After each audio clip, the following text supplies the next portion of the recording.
Hi everyone, in this video we are going to be discussing how to find vertical asymptotes. So before we get started with that, I just wanted to do a quick recap and remind you of what vertical asymptotes are.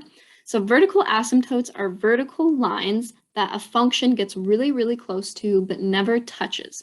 So you can see in the picture I have here, this red line is a vertical asymptote, and this green function, it gets really close as y gets bigger and bigger. It's getting really close to that red line, but it never quite touches it.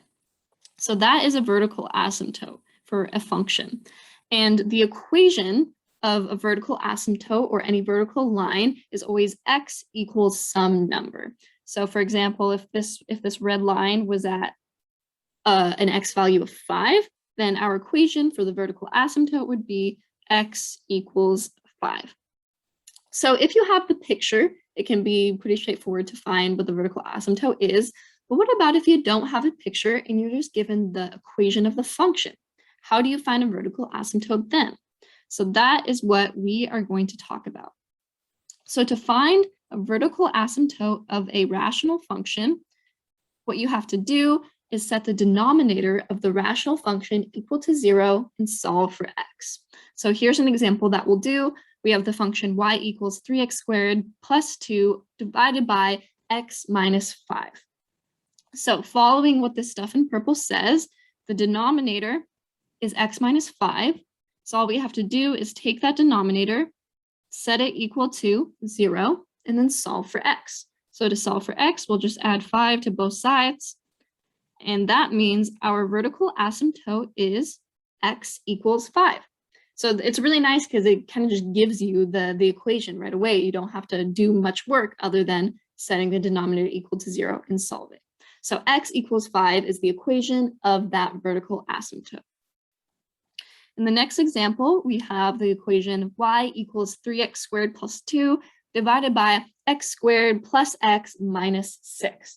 So same thing, we're going to set the denominator equal to 0 and then solve for x.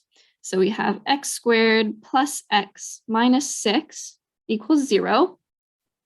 And you might notice that to solve this, we're solving a quadratic, right? This is a quadratic equation.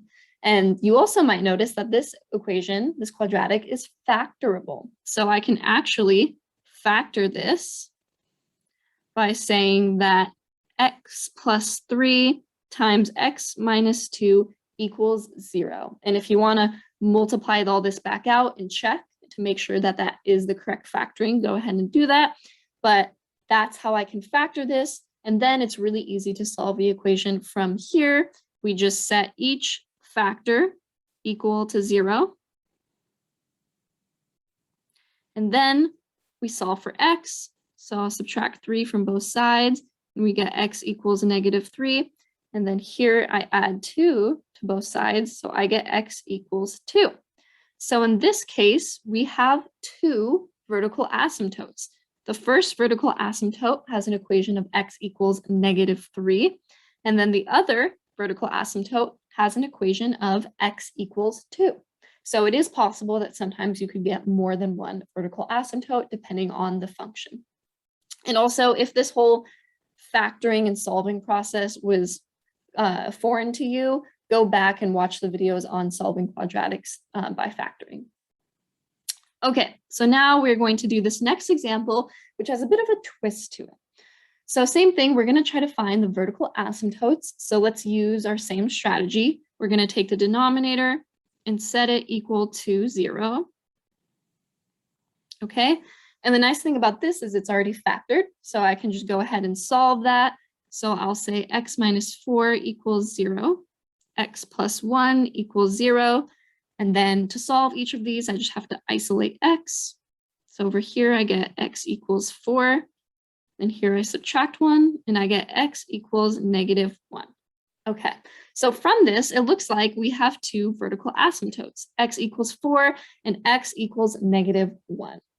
But if you were to graph this function up here on Desmos or graphing calculator, you would find that there actually is not a vertical asymptote at x equals negative 1.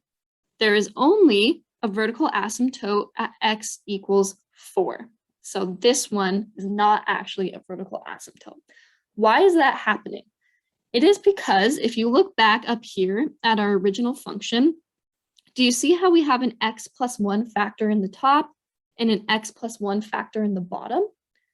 You might have noticed that since we're dividing the same expression by the same expression, we could just go ahead and cancel those. And we could rewrite this as x minus 3 over x minus 4. And that's significant because if you can cancel out a factor like we just did, that means it's a removable discontinuity, not an asymptote, okay? So at x equals -1, we have a removable discontinuity, not an asymptote, and that's because we were able to cancel the factor x plus 1 in the top and the bottom. If the words removable discontinuity are weird to you, go back and watch those videos. But so basically, if we were to draw a picture of this function at x equals -1, the function is undefined. So maybe it looks something like that. But then at 4, we do have an asymptote at x equals 4, vertical asymptote. And so the reason we know that 4 works and 4 is a vertical asymptote is because the factor x minus 4 was not canceled out. It's still there after we did the simplifying. So if you can cancel the factor, that means it's a removable discontinuity. If it doesn't cancel out, then you can go ahead and assume that it is a vertical asymptote.